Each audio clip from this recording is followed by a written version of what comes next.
Siyempre. Okay. Good morning guys. So, meron naman tayong panibagong video. So, sa ngayon guys, mag-change oil tayo. Itong si Suzuki Gixxer. So, yung mga tools na gagamitin natin is itong ratchet, tsaka yung socket na 14mm. Tsaka itong 8mm na combination wrench. Ito para dito yan sa oil filter natin. Para dito. Yung 8mm. Then, syempre may wagang turotot. Ito kailangan natin to. Pangsalin sa langis. Then, itong tabo para sa drain. Kung wala kayong tabo, kahit naman yung mga plastic na pwedeng isalin nyo sa drain. Then, syempre, hindi mawawala ang ating shell. 8x7. Ayan, 10W40 yung ginagamit ko. Dito kay Gixxer. So, ayan, 1 liter, tapos 10W40. So, yun lang yung mga basic tools na need natin pagka mag-change oil tayo. Itong 8mm. Pero sa ngayon, i-check lang muna natin tong oil filter niya. Kasi every 1.5 naman ako nagpapalit nito. Then, sa ngayon hindi muna. Inspection lang muna tayo. Tara, i-drain na natin. Nga pala, tsaka pa pala, basahan guys. Huwag yung kakalimutan yung basahan. Importante din yan. Ay.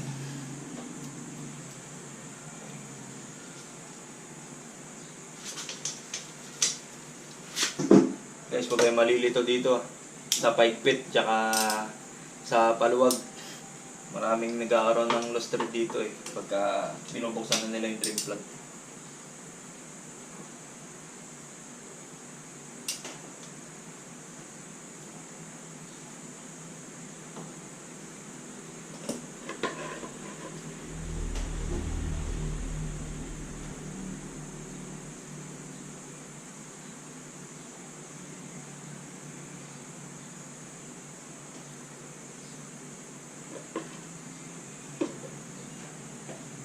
Medyo maitim na. Tumabis na kasi ako 1.5 lang ako lagi nag-change oil. Pero nasa 1.8 na yung tinakbo. Medyo late.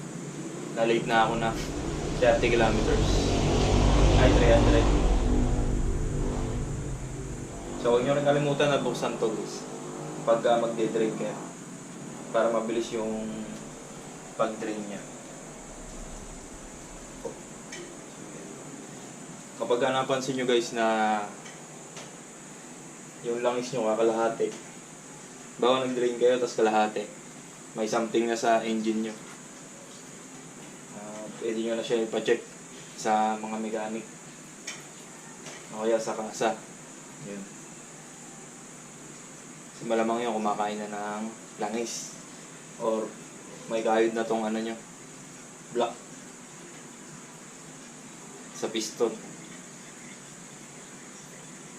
So yan, tayo lang na muna natin guys na mag-drain talaga bago tayo magsali na langis.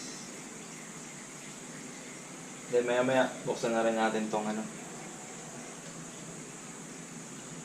oil filter.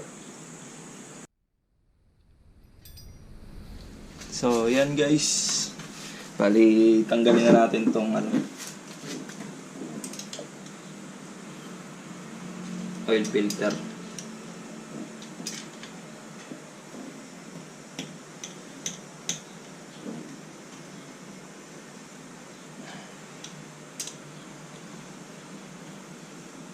Ayan, maganda box wrench yung gamitin natin dito para di mabilog.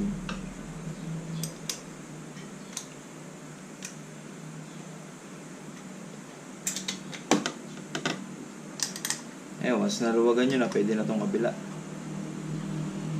Open wrench. Ayan, tulog. Kaya pag mag-change oil guys, huwag tayo magpapawala ng basahan. Kasi kailangan natin yan.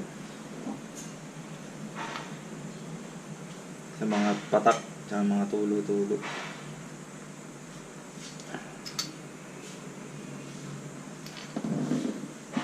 Ayan. Ayan, may spring nga pala ito sa loob.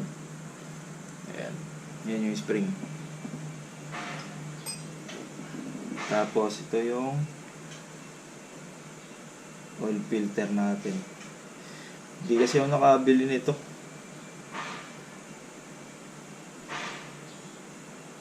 Pero dapat palitan na din ito eh. Pero mukhang malinis pa naman. Ayan.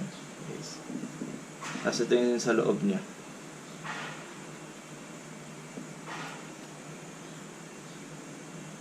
Meron nga pala itong rubber dito. Hindi ko natin tinanggal eh. Meron yan. Yung o-ring.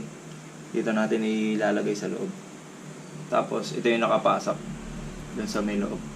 Hindi pwedeng nakaganito. Ayan. Hindi natin maigpitan. Dapat ito nakapasok dun sa may loob. Gamitin pa natin yung filter. Sa susunod na change oil na lang tayo palit. So yan guys yung sa loob niya. So yan guys yung itsura. Nandyan yung pinaka o-ring sa loob niyan. Ayan. Silipin nyo na rin yung ating engine block guys.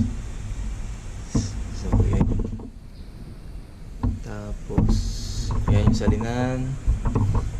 Ayan, mapapansin nyo meron dito 1000 ml.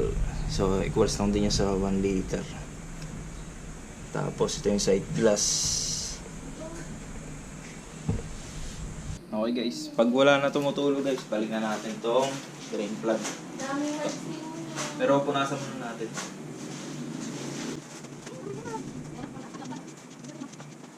Ano pa?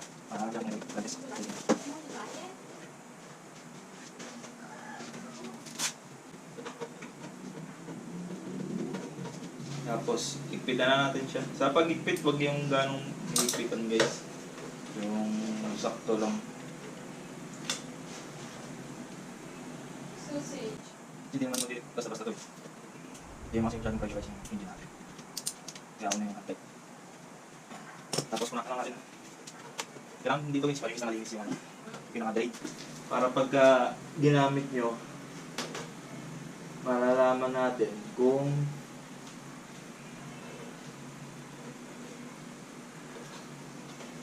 meron ba siyang leak dito sa ilalim. Ayan. Tapos punasan lang ulit natin ito. Then balik na natin itong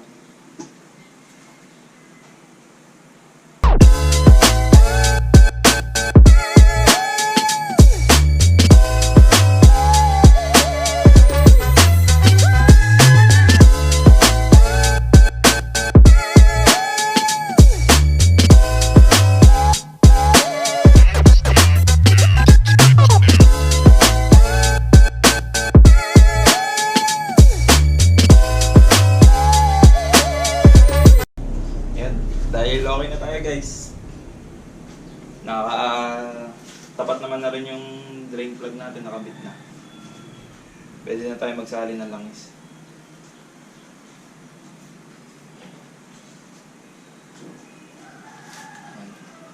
Gamit ang ating may wagang protot. So kailangan lang talaga lagi malinis.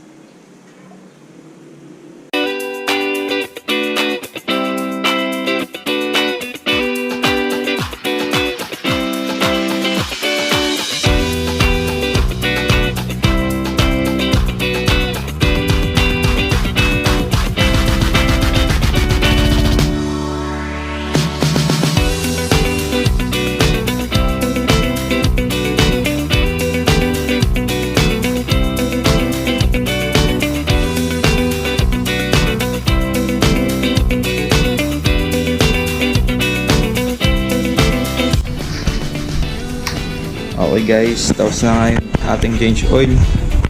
So yan pa lang yung odometer. So testing natin.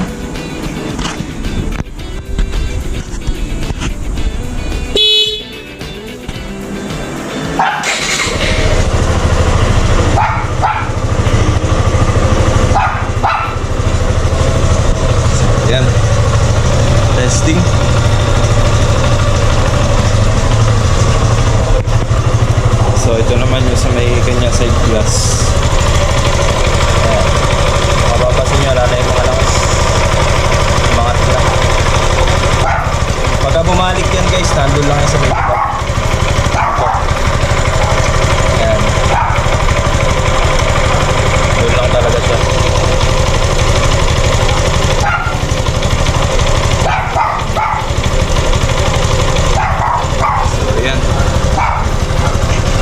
So yan lang muna sa ating for today's video guys. Sana may natutunan kayo kahit konti. Thank you.